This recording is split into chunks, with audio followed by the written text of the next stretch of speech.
En France, tous les 3 jours, une femme meurt sous les coups de son conjoint ou de son ancien compagnon. En 2017, 130 femmes sont décédées et près de 220 000 femmes ont subi des violences conjugales. Dans le monde, ce sont plus de 40 000 femmes ou jeunes filles qui ont été tuées par un compagnon, un ex-fiancé ou un membre de la famille. En proportion de la population, la France est en dessous de la moyenne européenne, loin derrière la Hongrie qui fait figure de mauvais élève, mais loin devant l'Espagne. Dans quelles circonstances ont lieu ces crimes conjugaux? Les chiffres sont sans appel. C'est souvent au moment de la séparation, quand le couple vacille, que les meurtres conjugaux se produisent. Dans l'immense majorité des cas, l'homicide est commis au domicile du couple, de la victime ou de l'auteur. En général, ces crimes sont précédés de signes avant-coureurs. Bien souvent, les victimes enduraient des violences depuis des années. 40% des femmes qui ont perdu la vie dans ces circonstances en 2017 avaient subi antérieurement au moins une forme de violence, qu'elle soit physique, sexuelle ou psychologique. Quant aux hommes tués par leur compagne ou ex-conjointe, ils ont été bourreaux avant d'être victimes, dans 69% des cas. Pourquoi alors les femmes restent-elles avec leurs conjoints violents? À cause de ce qu'on appelle l'emprise psychologique. Les conjoints violents ont tendance à isoler leurs femmes de leur sphère professionnelle, amicale, sociale. Certains vont jusqu'à leur retirer leur carte bancaire, leurs papiers d'identité. Ces femmes, ainsi fragilisées, deviennent alors totalement dépendantes de leur conjoint. La présence d'enfants est aussi un frein au départ. La victime hésite souvent à partir, par crainte de rompre l'unité familiale et de ne plus voir ses enfants. Que faire alors? Plusieurs solutions existent pour une femme victime de violences conjugales. D'abord, composez le 3919, le numéro d'écoute nationale destiné aux femmes victimes de violences. Elle peut aussi pousser la porte d'associations. Une liste complète est à retrouver sur le site Stop Violence Femmes. La victime doit aussi porter plainte devant la police ou la gendarmerie. Les forces de l'ordre, peu formées jusqu'alors à gérer ce type de situation, sont aujourd'hui davantage sensibilisées à l'écoute. Depuis la loi du 6 juillet 2010, grâce aux ordonnances de protection, un juge peut interdire à l'homme de rentrer en contact avec la victime. Il existe aussi le système téléphone grave danger. Il s'agit d'un dispositif de téléprotection attribué depuis 2014 à quelques 550 femmes exposées à un risque accru d'homicide. C'est un smartphone, à l'allure anodine, mais qui est doté d'une touche d'urgence reliée à Mondial Assistance. D'autres options sont même envisagées, comme l'expérimentation d'un bracelet électronique pour maintenir à distance les hommes violents et faire en sorte que ces femmes puissent enfin commencer à reconstruire leur vie.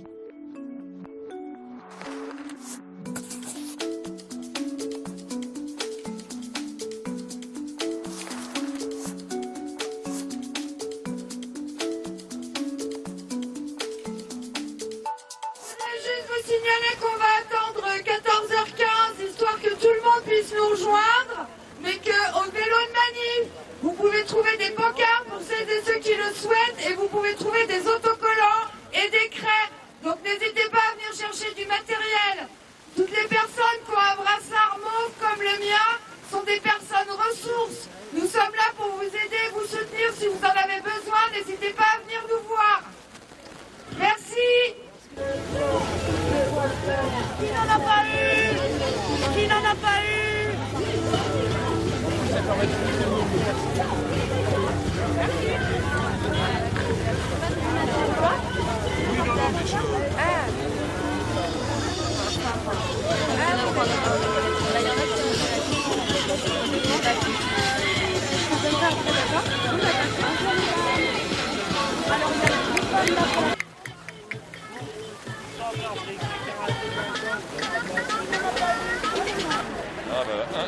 Voilà comment on progresse dans la vie. Qui n'en a pas eu? On va les retrouver. On va s'appeler.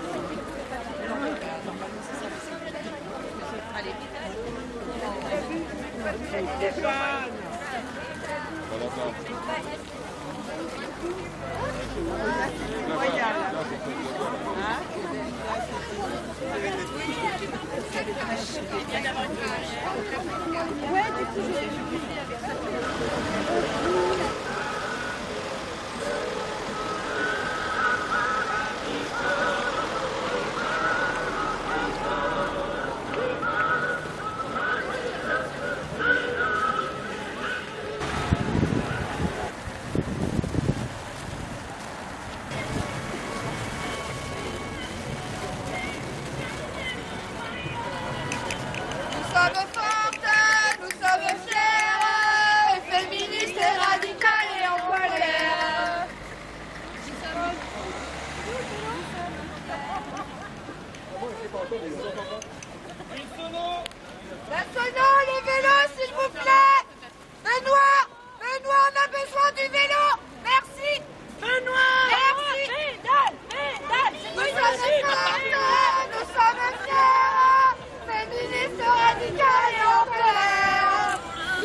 Est-ce que vous m'entendez? Ah, ça a l'air pas mal.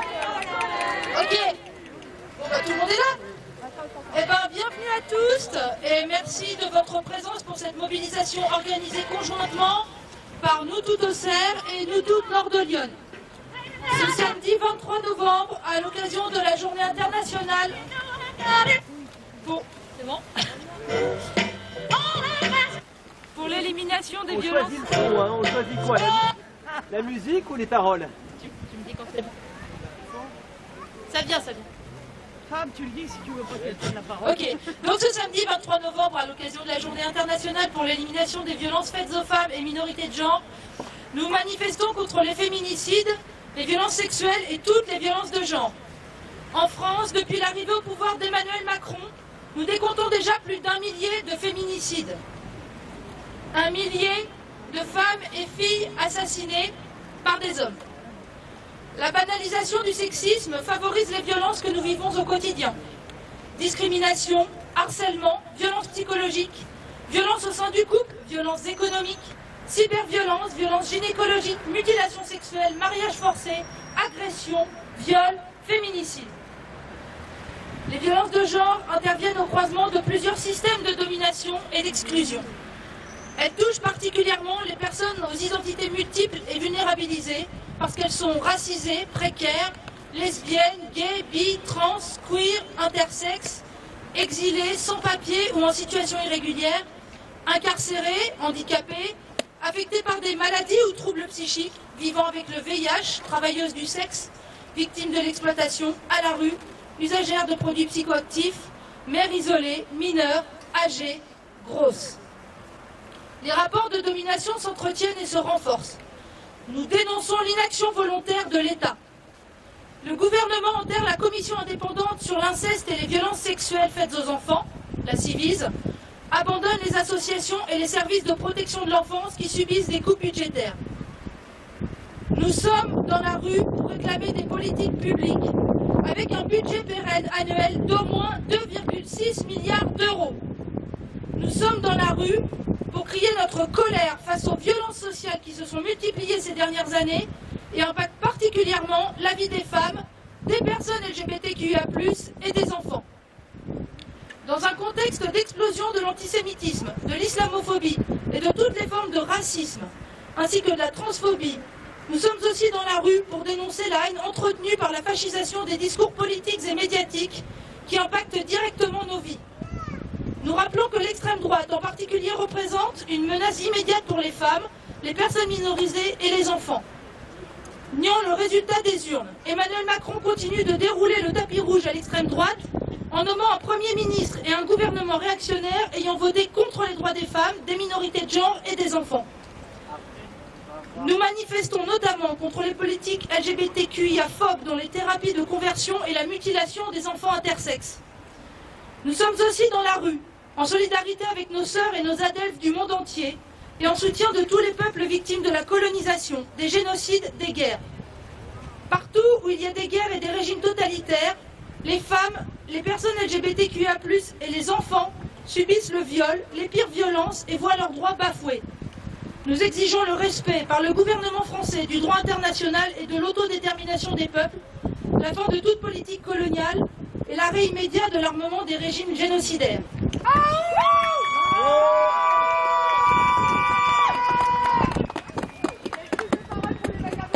Ok, je laisse la parole à Anne, qui va s'exprimer au nom du collectif Les Vagabombes. Si vous ne connaissez pas les Vagabombes, ce sont nos camarades qui font des collages féministes à Auxerre.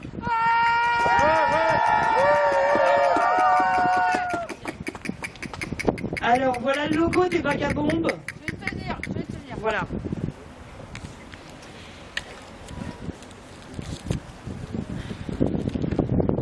Et donc c'est leur texte. Merci à eux de me l'avoir confié. Elle.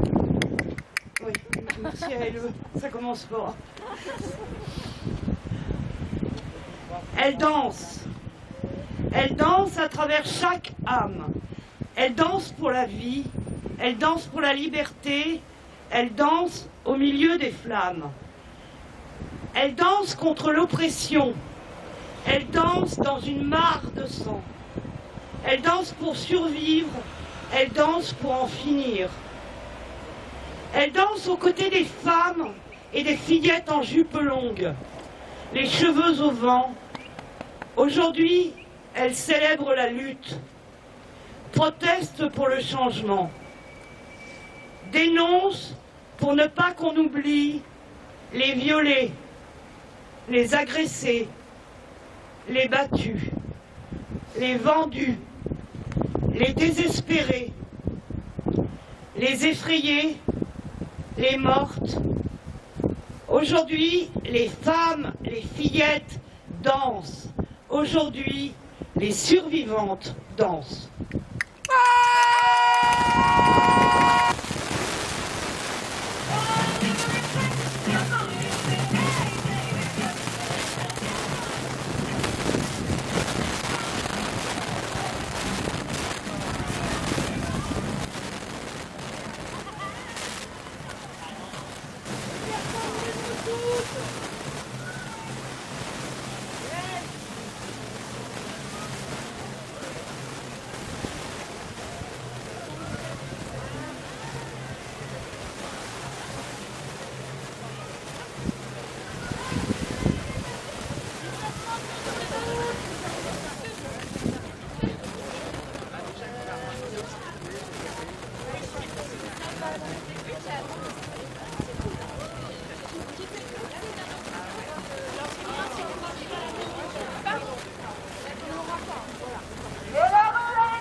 Féminicide, police, justice, État compris.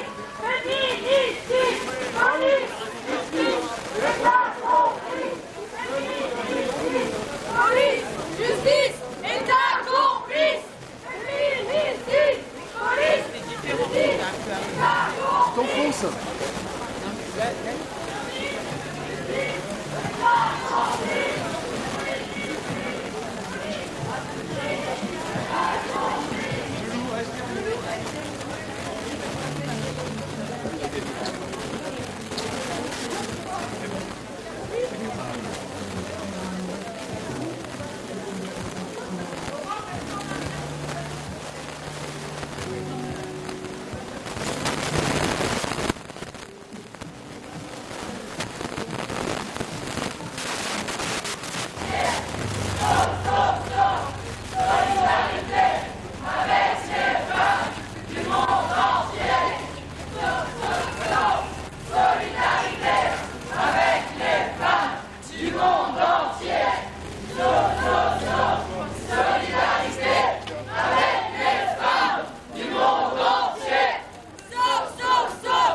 On est là pour défendre toutes nos sœurs et pour un monde meilleur. Même si Macron ne peut pas, nous on est là. On est là. On est là.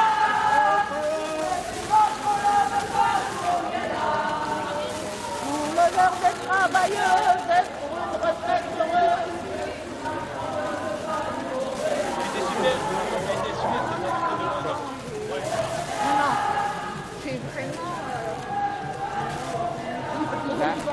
C'est un peu ça son produit.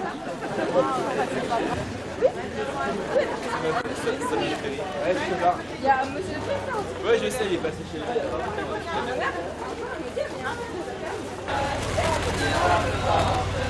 Nous sommes fiers et féministes et radicales et en colère. Nous sommes fortes, nous sommes fiers et féministes et radicales et en colère. Nous sommes fortes, nous sommes fiers et féministes et radicales et en colère. Nous sommes fortes, nous sommes fiers, féministes et radicales et en colère.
Et dans le fond, sachez bien que depuis la nuit des temps, on n'est pas femmes, on est que bien dans la système patriarcal, chez tout, je me sens un père.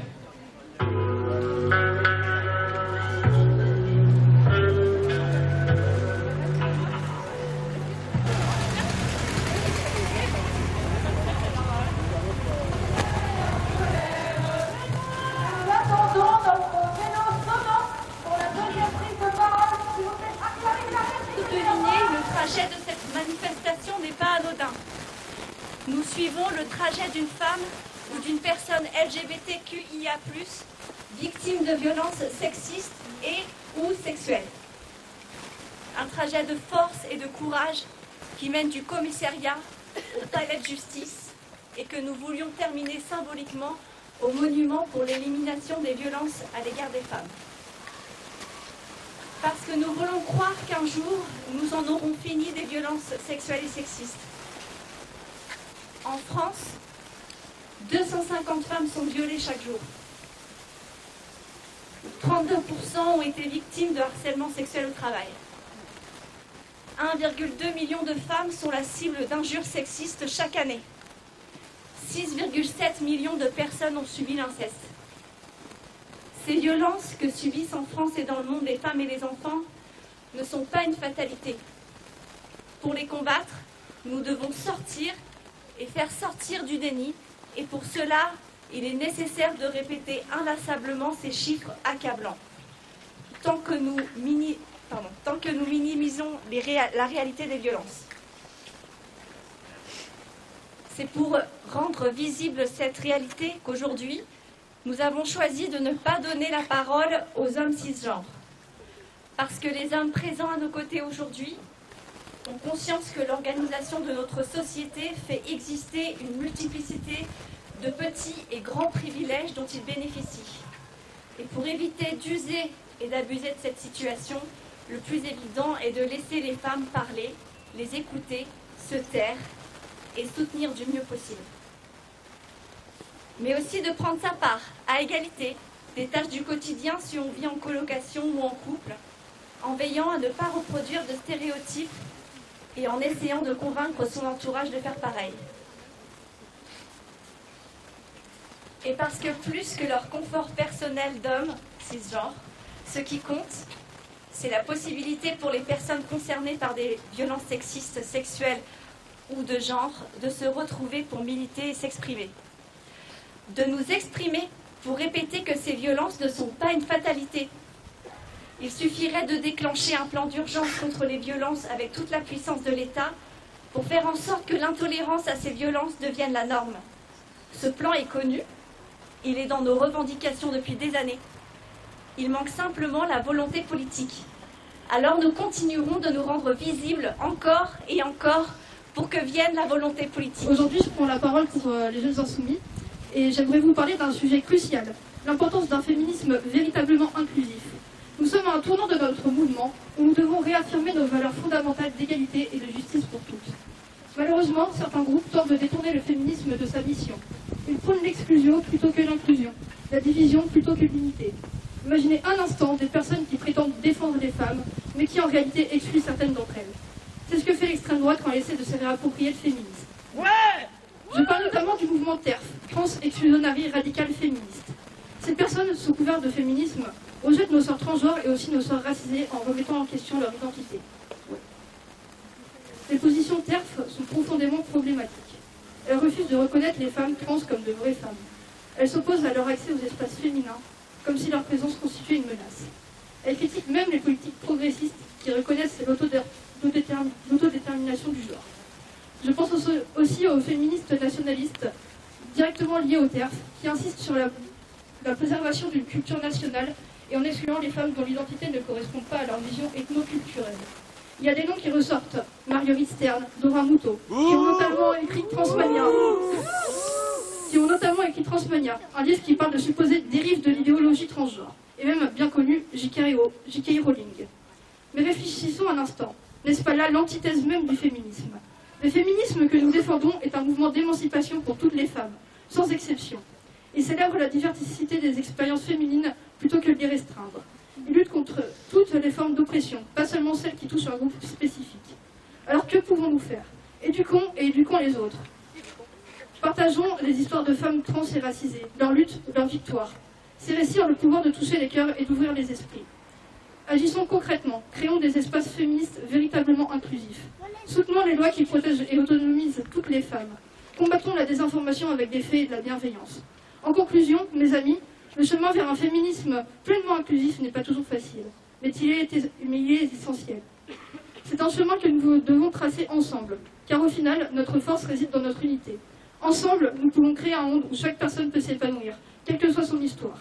Merci de votre attention et continuons à lutter. Le procès des viols de Mazan nous l'a rappelé.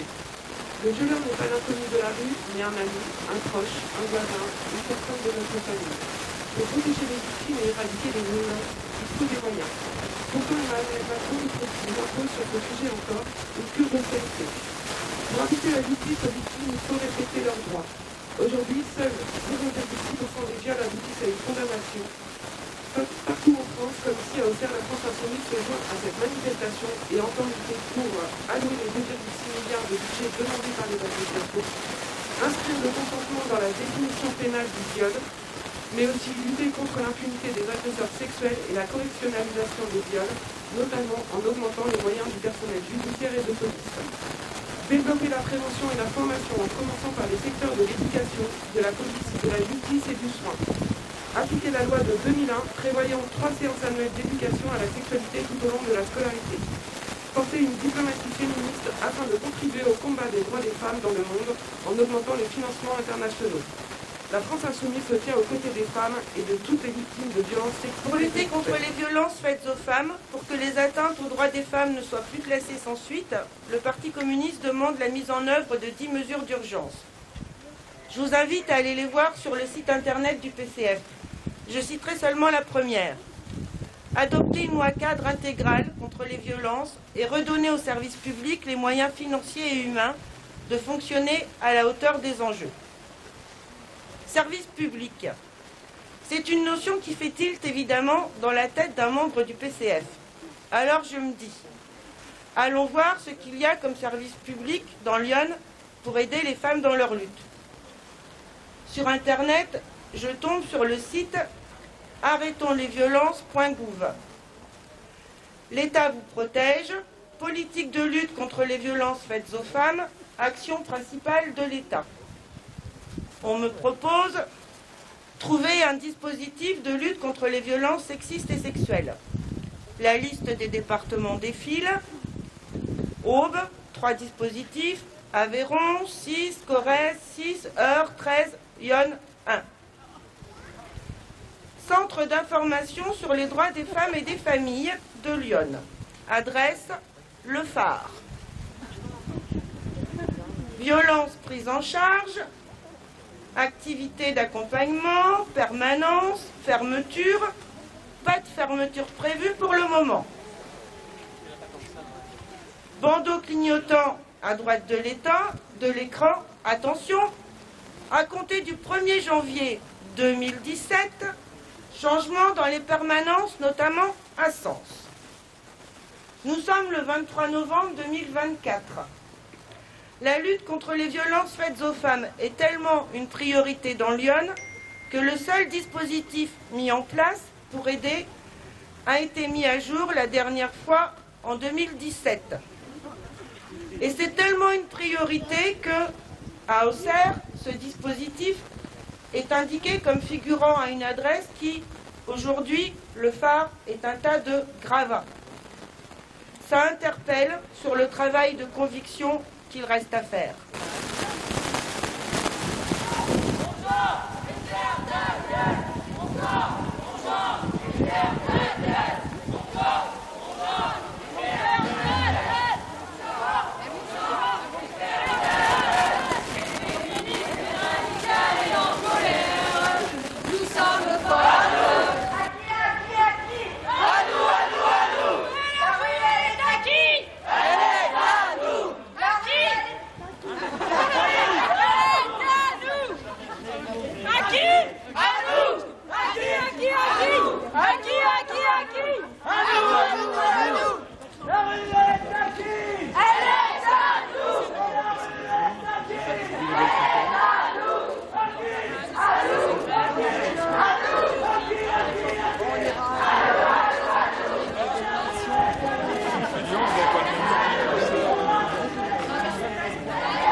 guerre féministe. C'est le système, c'est la guerre féministe. C'est la guerre féministe. C'est la guerre générale, c'est la guerre féministe. Notre travail, salarié ou domestique, fait perdurer le capitalisme, première corvée. Il est temps de tout bloquer, se révolter. Et ça va péter, patriarcat au feu. Et les solidarité avec les femmes du monde entier. Solidarité avec les femmes du monde entier. Solidarité avec les femmes du monde entier. Solidarité avec les femmes du monde entier.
Le gouvernement actuel est un obstacle à la mise en place de mesures efficaces contre les violences de genre.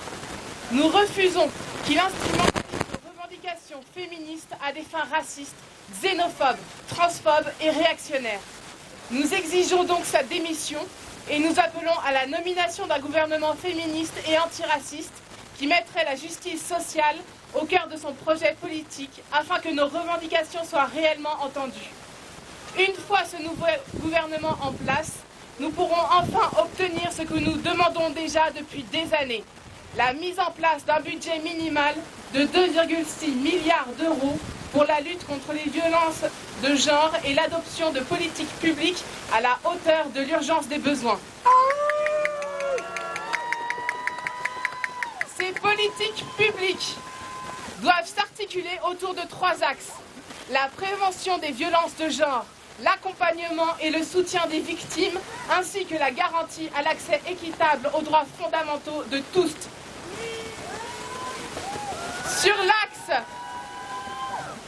l'axe prévention des violences de genre, nous revendiquons l'éducation des enfants à l'égalité des genres et à la culture du consentement, la formation obligatoire, initiale et continue des professionnels avec des sanctions en cas de propos ou comportements encourageant les violences de genre, la prévention des violences de genre au travail, le financement de la recherche consacrée aux violences de genre. Sur l'axe accompagnement et soutien des victimes, nous demandons le soutien aux associations de terrain qui remplissent des missions de service public d'accueil, d'hébergement et de solidarité envers les victimes de violences. Le déploiement massif de personnel des services publics en charge des dossiers sur les violences de genre et déploiement sur les dispositifs de protection. La mise en place d'un plan d'urgence pour la protection de l'enfance. L'accompagnement des victimes de violences de genre au travail. La mise en sûreté et l'accompagnement des victimes de violences de genre adultes et mineurs. Concernant l'accès équitable aux droits fondamentaux de tous, nous précisons l'accès équitable aux droits sociaux et économiques, aux droits à la santé, aux droits à la justice. Ces revendications sont détaillées précisément sur le site de Nous Toutes. Pour continuer de lutter pour ces revendications, vous pouvez rejoindre les différents comités locaux de Nous Toutes qui ont organisé conjointement cette manifestation. Nous Toutes Auxerre, qui porte le nom de la préfecture mais réunit des personnes allant de la Puisaye à la Vallonnais. Et Nous Toutes Nord de Lyon, avec Joanie. Les chiffres sont édifiants. Pour 8 femmes sur 10, le sexisme au travail est une réalité. Une femme sur 2 a déjà adopté des stratégies de contournement pour éviter des remarques sexistes au travail. Une femme sur 3 a déjà subi du harcèlement sexuel ou une agression sexuelle au travail. C'est sur le lieu de travail qu'ont lieu 25% des agressions sexuelles et 5% des viols. 70% des femmes victimes de violences sexistes ou sexuelles au travail n'en parlent pas à leur employeur. Et seuls 5% d'entre elles portent plainte. Comme tout le monde le sait, les répercussions pour les victimes ne s'arrêtent pas aux portes du travail. Elles s'inscrivent durablement dans leur quotidien. Or, le manque de moyens dédiés à la prévention, à l'écoute et l'accompagnement des victimes garantit encore trop souvent l'impunité des agresseurs et la persistance des violences. La FSU veille à l'application des obligations de l'employeur. Prévenir, agir, accompagner, protéger, sanctionner. Il est grand temps que la honte change de camp. Gisèle Pellicot, comme Gisèle Halimi il y a 47 ans, nous montre à quel point la culture du viol doit continuer à être combattue. L'école a pleinement son rôle à jouer dans cette lutte, notamment avec le renforcement de l'éducation des filles et des garçons à la vie affective, relationnelle et sexuelle. Seuls des temps d'échange et d'information sur le sentiment amoureux, le consentement, les règles, la contraception, l'avortement, la question de la sexualisation du corps des femmes permettront des changements. Pour la FSU, prévenir les violences et éduquer à l'égalité sont les 2 facettes de la formation des futurs citoyens et citoyennes. Nous vous remercions pour votre écoute. Merci.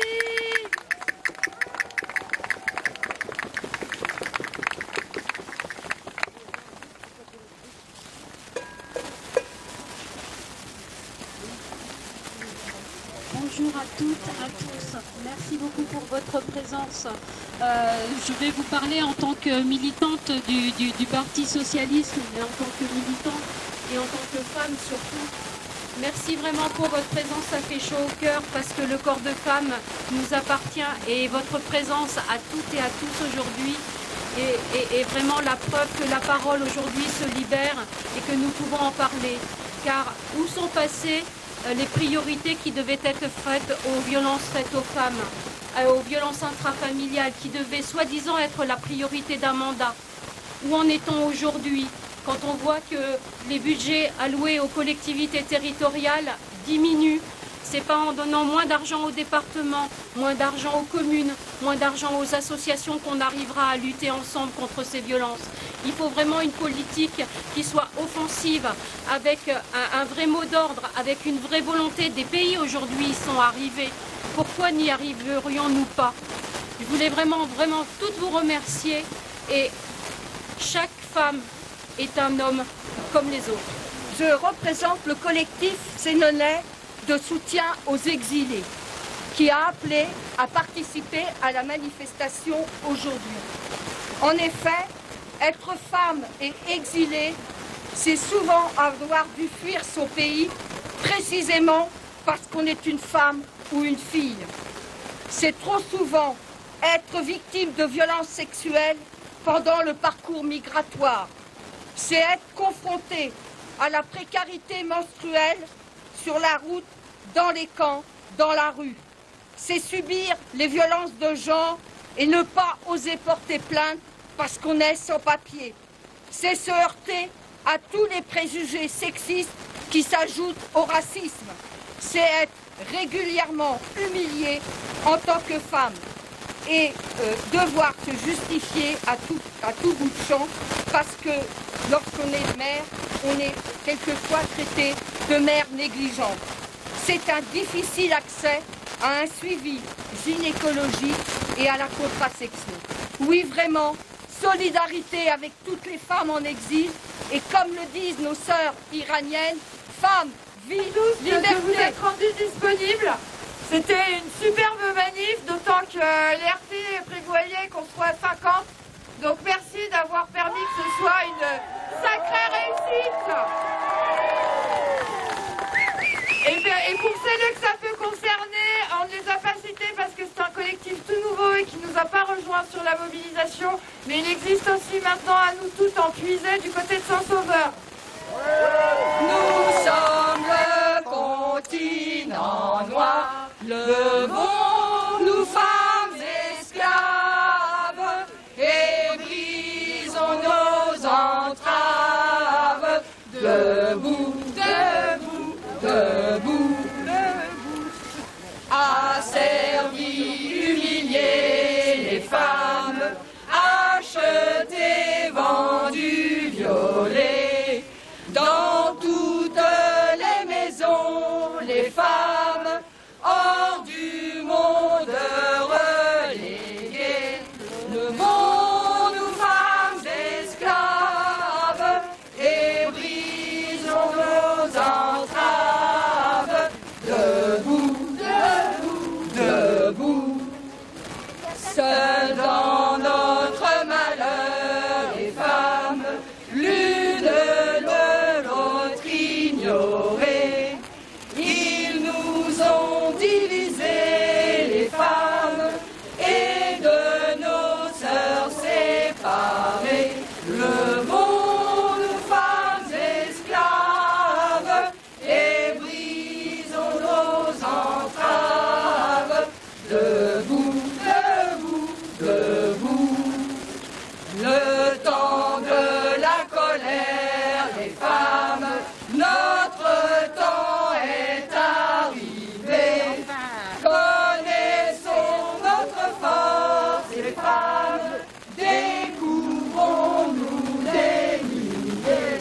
Debout, femmes esclaves, et brisons nos entraves.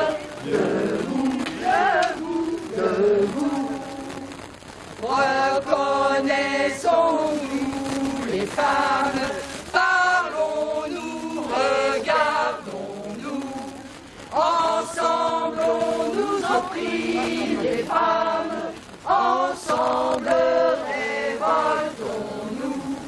Levons-nous femmes esclaves et brisons nos entraves.